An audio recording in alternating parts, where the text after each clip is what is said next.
Primeira Epístola do Apóstolo segundo Paulo a Timóteo.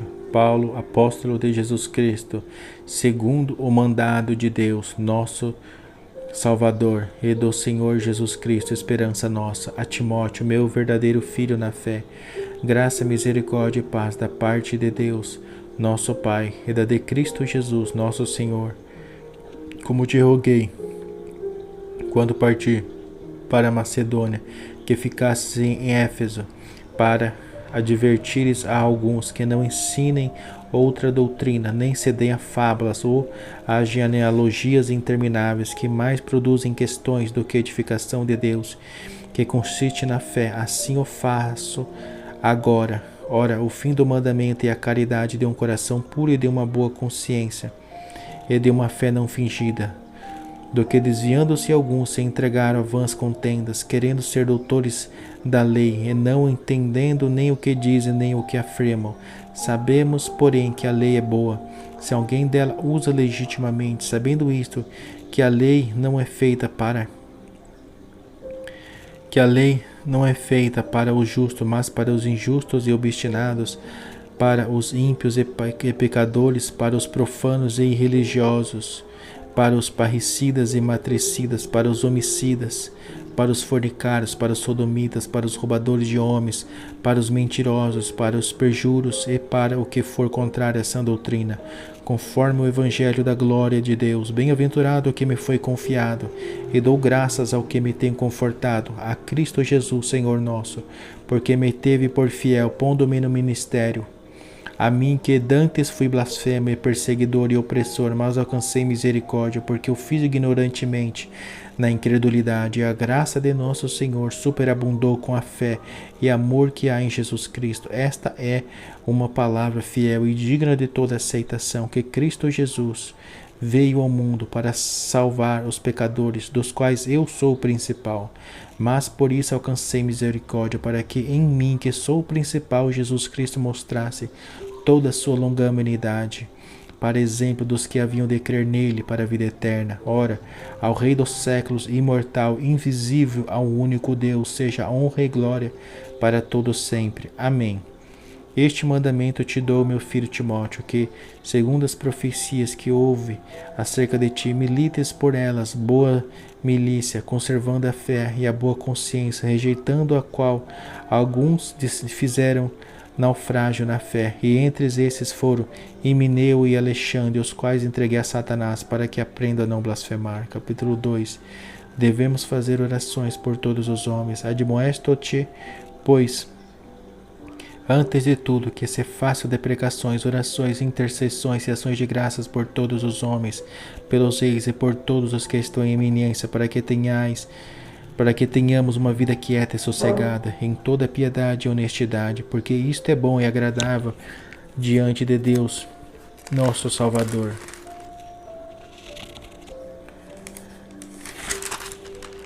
Que quer que todos os homens se salvem e venham ao conhecimento da verdade, porque há um só Deus e um só mediador entre Deus e os homens, Jesus Cristo, homem o qual se deu a si mesmo em preço de redenção por todos, para servir de testemunho a seu tempo.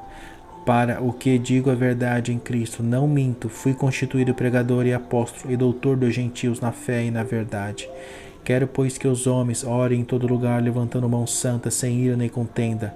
Que do mesmo modo as mulheres se ataviem em traje honesto, com pudor e modéstia, não com tranças ou com ouro, ou pérolas, ou vestidos preciosos, mas como convém a mulheres que fazem profissão de servir a Deus com boas obras. A mulher aprenda em silêncio com toda sujeição. Não permito, porém, que a mulher ensine ou nem use de autoridade sobre o marido, mas que esteja em silêncio, porque primeiro foi formado Adão, depois Eva. E Adão não foi enganado, mas a mulher, sendo enganada, caiu em transgressão.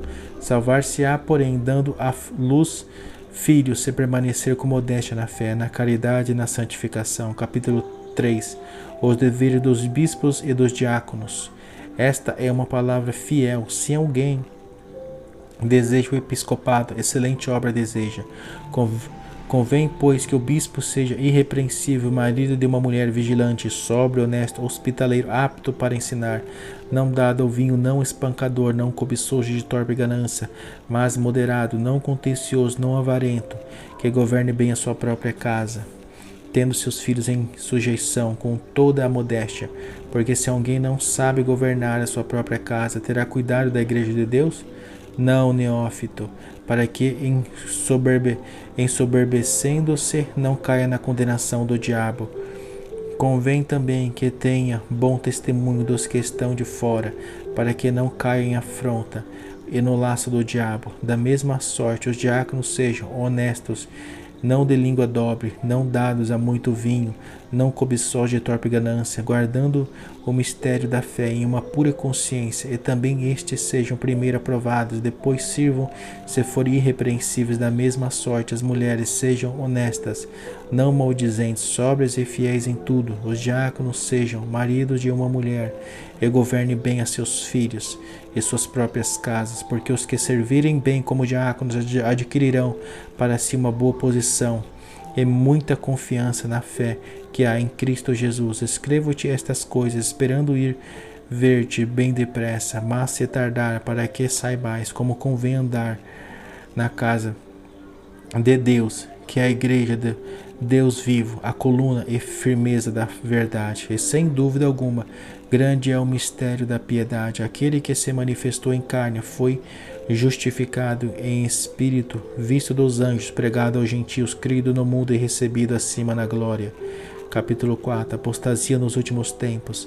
Mas o Espírito expressamente diz que nos últimos tempos apostatarão alguns da fé, dando ouvidos a espíritos enganadores e a doutrinas de demônios, pela hipocrisia de homens que falam mentiras, tendo cauterizado a sua própria consciência, proibindo o casamento e ordenando a abstinência dos manjares que Deus criou para os fiéis e para os que conhecem a verdade, a fim de usarem deles com ações de graças, porque toda a criatura de Deus é boa e não há nada que rejeitar, sendo recebido com ações de graça, porque pela palavra de Deus e pela oração é santificada. Propondo estas coisas aos irmãos, será bom ministro de Jesus Cristo, criado com as palavras da fé e da boa doutrina que tem seguido, mas rejeita as fábulas profanas e de velhas, e exercita-te a ti mesmo em piedade, porque o exercício corporal para pouco aproveita, mas a piedade para tudo é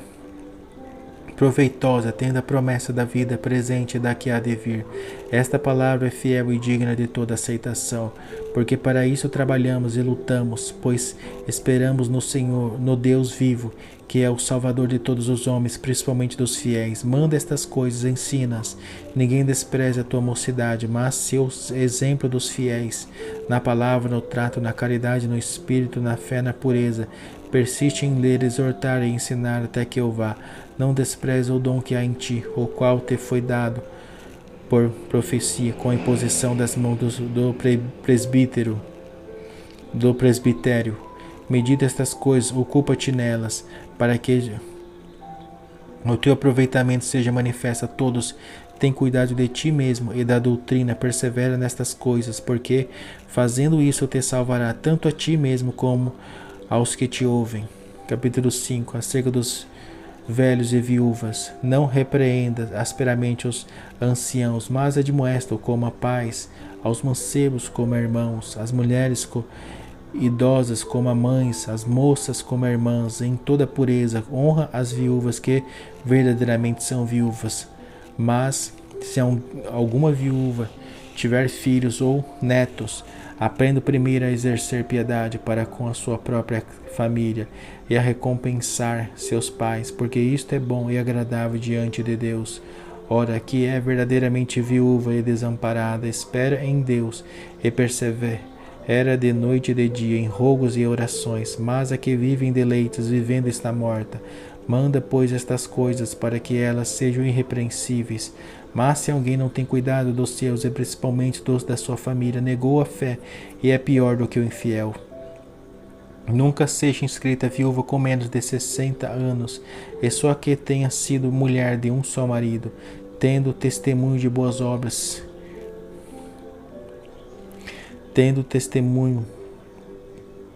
de boas obras, se criou os filhos, se exercitou hospitalidade, se lavou os pés aos santos, se socorreu os aflitos, se praticou toda boa obra, mas não admitas as viúvas mais novas, porque quando se tornam levianas contra Cristo querem casar-se, tendo já sua condenação por haverem aniquilado a primeira fé, e além disso aprendem também a andar ociosos de casa em casa, e não só ociosos, mas também paroleiras e curiosas, falando o que não convém. Quero, pois, que as que são moças se casem, gerem filhos, governem a casa e não dê ocasião ao adversário de maldizer, porque já algumas se desviaram, indo após Satanás. Se algum crente ou alguma crente tem viúva, socorras, e não sobrecarregue a igreja, para que se possam sustentar as que deveras são viúvas. Os presbíteros que governem bem sejam estimados por digno de duplicada honra, principalmente os que trabalham na palavra e na doutrina, porque diz a Escritura: não ligarás a boca ao boi que debulha, e digno é o obreiro do seu salário. Não aceites acusação contra o presbítero, senão com 2 ou 3 testemunhas. Aos que pecarem, repreende-os na presença de todos, para que também os outros tenham temor. Conjuro-te diante de Deus e do Senhor Jesus Cristo e dos anjos eleitos, que, sem prevenção, guardem estas coisas, nada fazendo por parcialidade, e ninguém imponhas precipitadamente as mãos, nem participe dos pecados alheios. Conserva-te a ti mesmo puro, não bebas mais água só, mas usa de um pouco de vinho por causa do teu estômago e das tuas frequentes enfermidades. Os pecados de alguns homens são manifestos precedendo o juízo, e em alguns manifestam-se depois. Assim mesmo também as boas obras são manifestas, e as que são de outra maneira não pode ocultar-se. Capítulo 6. Os deveres dos servos. Todos os servos que estão debaixo do jugo estimem a seus senhores por digno de toda a honra, porque o nome de Deus e a doutrina não sejam blasfemados, e os que têm senhores crentes não os desprezem por serem irmãos, antes os sirvam melhor, porque eles que participam do benefício são crentes e amados. Isto ensina e exorta. Se alguém ensina alguma outra doutrina e se não conforma com as sãs palavras de nosso Senhor Jesus Cristo e com a doutrina que é segundo a piedade, é soberbo e nada sabe, mas delira acerca de questões e contendas de palavras, das quais nascem invejas, porfias, blasfêmias, ruins suspeitas, contenda de homens corruptos de entendimento e privados da verdade, cuidando que a piedade seja causa de ganho. Aparta-te dos tais, mas é grande ganho a piedade com contentamento, porque nada trouxemos para este mundo, e manifesto é que nada podemos levar dele. Tendo, porém, sustento e com que nos cobrimos, estejamos com isso contentes. Mas os que querem ser ricos caem em tentação, em laço e em muitas concupiscências, loucas e nocivas, que submergem os homens na perdição e ruína, porque o amor do dinheiro é raiz de toda espécie de males, e nessa cobiça alguns se desviaram da fé e se transpassaram a si mesmos com muitas dores. Mas tu, ó homem de Deus, foge destas coisas e segue a justiça, a piedade, a fé, a caridade, a paciência, a mansidão. Milita a boa milícia da fé, toma posse da vida eterna, para a qual também foste chamado, tendo já feito boa confissão diante de muitas testemunhas. Mando-te diante de Deus, que todas as coisas vivifica, e de Cristo Jesus, que diante de Pôncio Pilatos deu o testemunho de boa confissão, que guardes este mandamento sem mácula e repreensão, até a aparição de nosso Senhor Jesus Cristo, a qual a seu tempo mostrará o bem-aventurado e único poderoso Senhor, Rei dos reis e Senhor dos senhores, aquele que tem ele só a imortalidade e habita na luz inacessível, a quem nenhum dos homens viu, nem pode ver, ao qual seja a honra e poder sempre eterno. Amém. Manda aos ricos deste mundo que não sejam altivos, nem ponham a esperança na incerteza das riquezas, mas em Deus, que abundantemente nos dá todas as coisas para delas gozarmos. Que façam bem e enriqueçam em boas obras. Repartam de boa mente e sejam comunicáveis, que tesourem para si mesmos um bom fundamento para o futuro, para que possam alcançar a vida eterna. Ó Timóteo, guarda o depósito que te foi confiado, tendo horror aos clamores vãos e profanos e às oposições da falsamente chamada ciência, a qual professando alguns se desviaram da fé. A graça seja contigo. Amém.